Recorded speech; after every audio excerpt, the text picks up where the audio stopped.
দেখো, গতদিন আমরা লেসন 5-এর অর্ধেকটা পড়েছি। আজ আমরা সেই বাকি অর্ধেকটা পড়ব।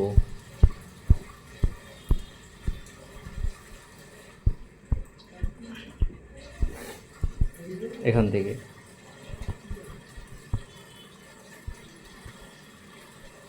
ঈশান, Egypt is the gift of the river Nile. কে বলছে কথাটা? স্ফিংস ঈশানকে বলছে। Ishan, Egypt is the gift of the river Nile. মিশর, ইজিপ্ট মানে কাকে বোঝানো হচ্ছে? মিশরকে। মিশর হয় the gift of the river Nile, মানে নীল নদের উপহার বা নীল নদের দান, তাই তো? তাহলে বলছে ঈশান, মিশর হলো নীল নদের দান, কারণ নীল নদের তীরেই কিন্তু কি মিশর সভ্যতা বা দেশটি গড়ে উঠেছিল, তাই তো? দেখো, you are now standing by the Nile. You are now standing কোন টেন্স? এটা প্রেজেন্ট কন্টিনিউয়াস টেন্স। তাহলে ইউ আর নাও স্ট্যান্ডিং, তুমি এখন দাঁড়িয়ে আছো বাই দ্য রিভার নীল বা বাই দ্য নীল, নীল নদের ধারে। তাহলে এখানে বাই মানে কিন্তু দাঁড়া নয়, এখানে বাই মানে কোনো কিছুর ধারে বা পাশে, ঠিক আছে? তাহলে তুমি এখন নীল নদের পাশেই দাঁড়িয়ে আছো। নাও ক্লোজ ইউর আইস, এখন বন্ধ করো তোমার চোখগুলিকে। অ্যান্ড ওপেন দেম এগেইন, এবং খোলো সেগুলিকে পুনরায়। এখানে দেম মানে কি বলা হচ্ছে? সেগুলি মানে কোনগুলি? চোখগুলি। তারপর অ্যারাউন্ড 5000 ইয়ার্স এগো, প্রায় 5000 বছর আগে, a great civilisation flourished in Egypt. A great civilisation, এক খুব বড় সভ্যতা, ফ্লারিশড মানে কি উত্থান হয়েছিল বা উন্নতি করেছিল ইন ইজিপ্টে। তাহলে প্রায় 5000 বছর আগে একটা বড় সভ্যতার উত্থান হয়েছিল ইজিপ্টে। Mainly led by the pharaohs, mainly কথার অর্থ প্রধানত, আর লেড মানে কি পরিচালিত হতো, পরিচালনা করা, ইংরেজি কি?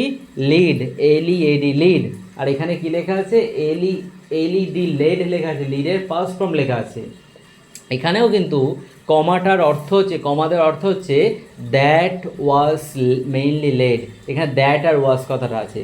দ্যাট ওয়াজ মেইনলি লেড, যেটি প্রধানত পরিচালিত হতো বাই দ্য ফ্যারাওস মানে ফ্যারাওদের দ্বারা। ফ্যারাও কারা? মিশরের রাজা।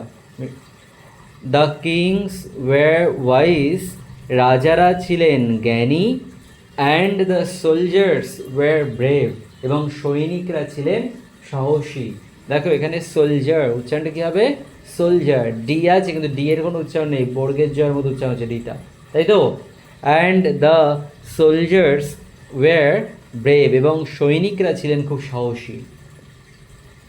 Ancient Egypt was also a land of prosperity and festivals. Ancient Egypt মানে প্রাচীন মিশর, ওয়াজ ছিল, অলসো মানে আরও, তাহলে was also a land of prosperity and festival, আরও ছিল সমৃদ্ধি এবং উৎসবেরও একটা স্থান বা ভূমি, ঠিক আছে? তাহলে প্রাচীন মিশর আরও ছিল সমৃদ্ধি এবং উৎসবের একটা ভূমি। Oh sphinx, tell me about the pyramid. Oh sphinx, oh hey sphinx, tell me আমাকে বলো, অ্যাবাউট দ্য পিরামিড পিরামিডগুলো সম্পর্কে। স্পিংস কি বলছে দেখো, দ্য পিরামিডস ওয়্যার ফিউনারারি এডিফিসেস। ফিউনারারি মানে সমাধি স্তম্ভ, তাহলে আর এডিফিসেস মানে হচ্ছে অট্টালিকা বা প্রাসাদ, এডিফিস কথার অর্থ। তাহলে the pyramids were funerary edifices of the pharaohs, pyramid হচ্ছে ফ্যারাওদের, এই অফ দ্য ফ্যারাওস কথার অর্থ ফ্যারাওদের সমাধি অট্টালিকা, তাই তো? তা সমাধির উপরে নির্মিত হয় ফিউনারারি এডিফিসেস, সমাধি অট্টালিকা। তারপর pharaoh Khufu's pyramid is the biggest pyramid. Pharaoh Khufu's pyramid মানে রাজা বা সম্রাট খুফুর পিরামিড হয় দ্য বিগেস্ট পিরামিড, সবচেয়ে বড় পিরামিড। তারপর দেখো, বিফোর দি বেরিয়াল, বেরিয়াল মানে হচ্ছে সমাধি, আর বিফোর দি বেরিয়াল মানে সমাধির আগে বা সমাধির পূর্বে, the bodies of the royal persons, রাজাদের মৃতদেহগুলিকে, তাই তো, বা রয়্যাল পার্সন মানে রাজ পরিবারের লোকজনদের বলা হচ্ছে, তাদের মৃতদেহগুলিকে had to go through mummification, mummification পদ্ধতির মধ্য দিয়ে নিয়ে যাওয়া হতো, মমি তৈরির পদ্ধতির মধ্য দিয়ে নিয়ে যাওয়া হতো। Egyptians, the Egyptians priest, the Egyptian priest মানে ইজিপ্টের বা মিশরের পুরোহিতরা, প্রিস্ট কথার অর্থ কি পুরোহিত, পুরোহিতরা ফাউন্ড এ ওয়ে, ফাউন্ড মানে কি খুঁজে পেয়েছিলেন, এ ওয়ে মানে একটা উপায়, তাহলে the Egyptian priest found a way, ইজিপ্টের পুরোহিতরা খুঁজে পেয়েছিলেন একটা উপায়, to preserve the dead bodies, to preserve মানে সংরক্ষণ করে রাখার জন্য দ্য ডেড বডিজ মৃতদেহগুলিকে। Spices, chemicals and oils were used by them, spices মানে মশলাপাতি, কেমিক্যালস মানে রাসায়নিক, অ্যান্ড অয়েলস এবং তেল, ওয়্যার ইউজড ব্যবহৃত হতো, বাই দেম তাদের দ্বারা, তাহলে মশলাপাতি, রাসায়নিক এবং তেল ব্যবহৃত হতো তাদের দ্বারা, এগুলো ব্যবহার করেই তারা ওই প্রিজার্ভ করতো ডেড বডিকে। দ্যাট ইজ হাউ, এই দ্যাট ইজ হাউ মানে এইভাবে, দ্যাট ইজ হাউ এইভাবেই দে মেড এ মামি, তারা একটা মমি তৈরি করতো।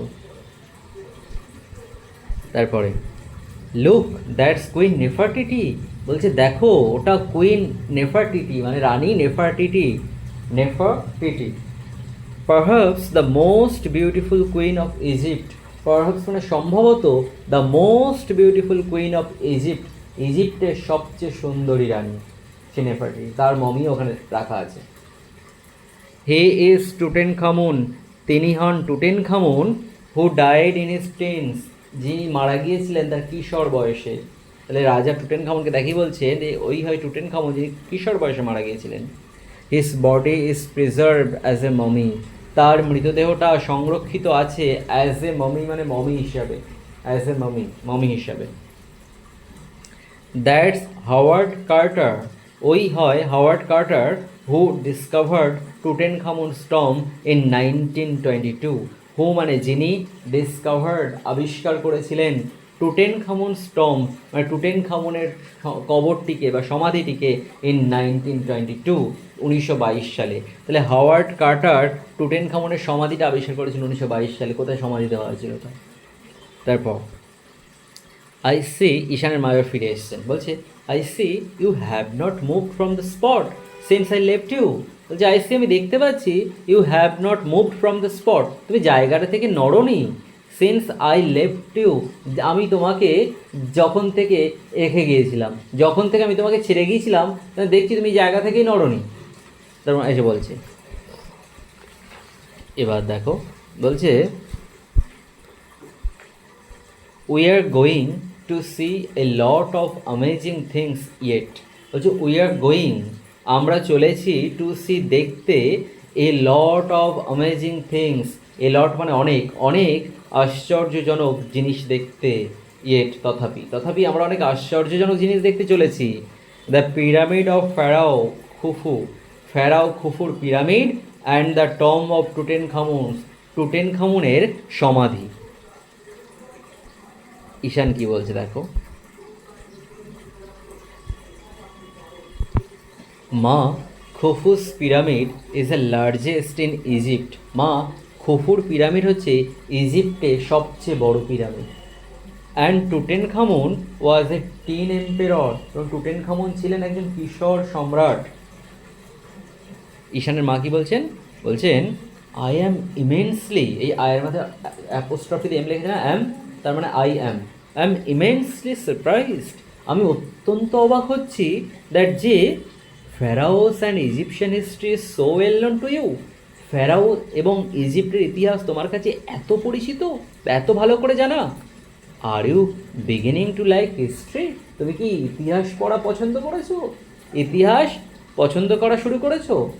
আর ইউ বিগিনিং তুমি কি শুরু করেছো টু লাইক হিস্ট্রি, ইতিহাস পছন্দ করা।